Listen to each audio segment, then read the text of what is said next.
Close Magma!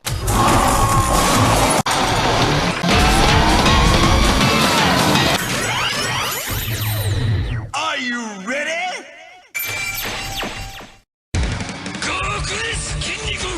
Close Magma!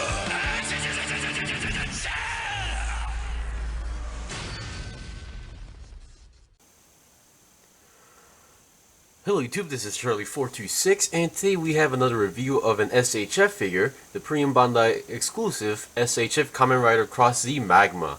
Now in the main series, Cross Z Magma is the last or ultimate form of Kamen Rider Cross Z.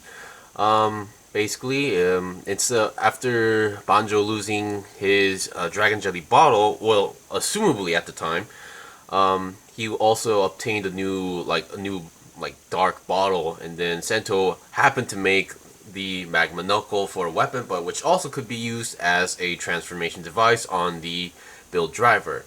Anyway, once again, this is a P-Bandai exclusive item, meaning it's a limited edition, or you can only buy this by pre-ordering, so you won't be seeing this in most shops. Or if you do, it'll be probably pretty expensive. Now, I got mine for around $99 when it as a pre-order. Now it's up way more up, I believe. But yeah. Okay, now so let's get on to the review. Now, being a ultimate form, it doesn't really come with much stuff. So first of all, what you get, of course, is the rider itself, the Cross Z Magma himself. You get the Magma knuckle, and the Magma full bottle that is on the driver.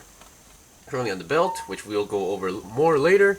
And then we get 6 hands. We get 2 fist hands, your typical normal fist that does not have any holes, just literally just fist hands. And then, we get 2 hands for the weapon, for left and right. Currently I'm using one on the right, so this is the left one. And 2 open hands left and right, which I'm currently using on the left hand as well. So yeah. So you get 6 hands in total, and surprisingly enough, I was not expecting this, but we get another full bottle of the Magma bottle, but this one is the inactive version. You can see it's just pure pitch black right now. It's just black. But I'm pretty impressed they actually put the engravings and all the small details. The one currently that's on the belt, sorry about that, I zoomed out a little bit too much. The one that's currently on the belt is actually, the best way I can say is mostly it's like the active version, which you can see on the belt it's currently gold inside, so that's that.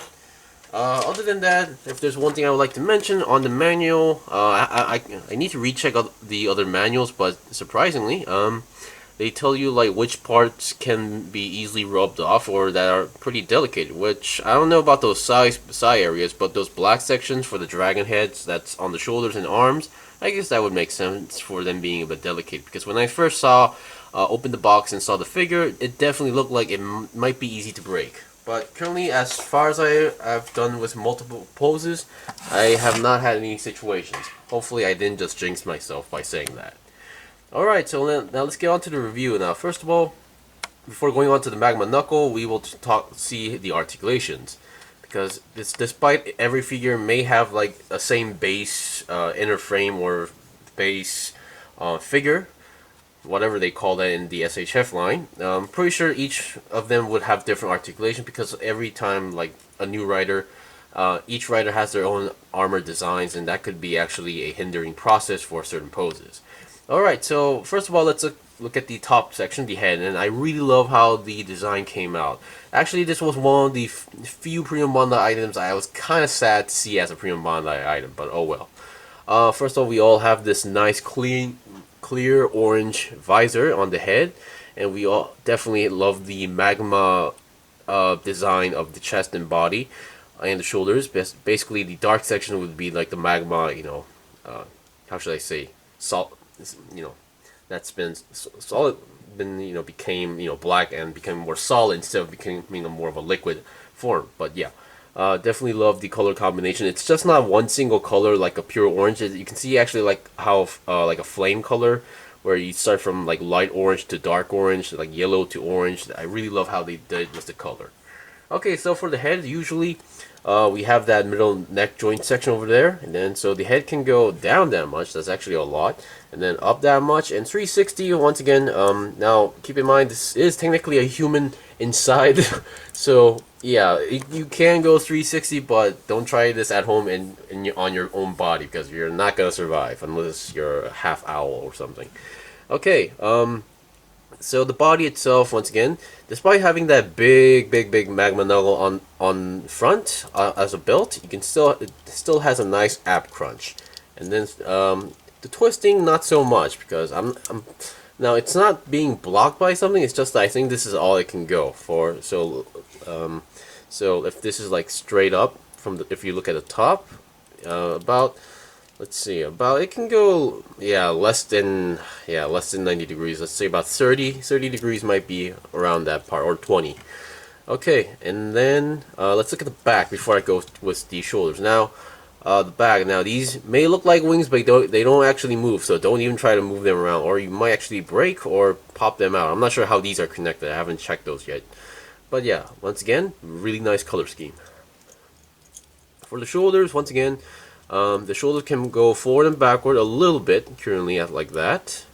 And then, since I believe it's more on a peg style connection, 360 is technically possible. And then, yeah, the shoulders do pop out a little bit, so you do get a little bit more movement out of the shoulders if you do, like, pull them out a little bit. And then the arms, now they don't go 90 degrees to the side because like the shoulder armor is colliding with the main body, and the arm itself doesn't go up as much as you think. Or now this I'm kind of forcing it, but currently you can see the shoulder armor went up more, so that's that. And with that, a 360 twist on the arm itself is possible. So this is like what it looks like when you pull it out a lot. You can see like the shoulder arm, how the way it's connected, so yeah. And then bending the arm itself, it only gives you a 90 degree bend for some reason. And then the hands are like the Robot Damacy figure lines, where it's technically a ball joint, but the ball joint is not on the hand, but it's actually on the joint itself. So which is why it explains the hands have these holes for the connection. Now, definitely the hands connect more easily than the Robot Damacy figures, because as I mentioned, some of my Robot Damacy figures, I had some hard time connecting them. Okay, now let's look at the waist section. There's not much to talk about the waist section because it's one of the parts that don't really move at all. And unlike Gunpla, it's not like it has a front skirt, back skirt, or side skirt. Well, speaking of side skirts, well, this isn't technically a side skirt, but we do still have the bottle holder, which doesn't actually hold any bottles. And then for the legs, we technically this would be a side swivel, but it doesn't go 360 because of the armor. And I guess this is why the manual does mention this might wear out. But the leg can go up front 90 degrees, and then a nice double jointed bend, I believe this technically is, but once again it seems like the armor is colliding to each other, like the sides and the leg itself. Once again, when you give it a nice bend, you can see another dragon head-ish symbol on the knee itself. And the feet are once again, I'm kind of hesitated to call this a ball joint style, but more like how let's just say this is more like the Revoltech style, like ankles.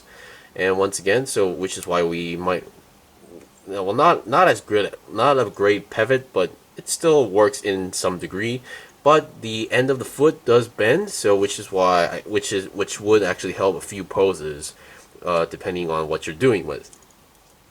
Okay, now, so once again, I would definitely say the articulation on this figure would be definitely basic. It definitely does what a SHF figure is meant to do. Now let's check the weapons, which is pretty much one thing, the Magma knuckle. Now I was kind of hoping, personally, that this would also come with the Beat Crosser, because the Magma was seen using Beat Crosser, I think 1 or 2 times, but yeah.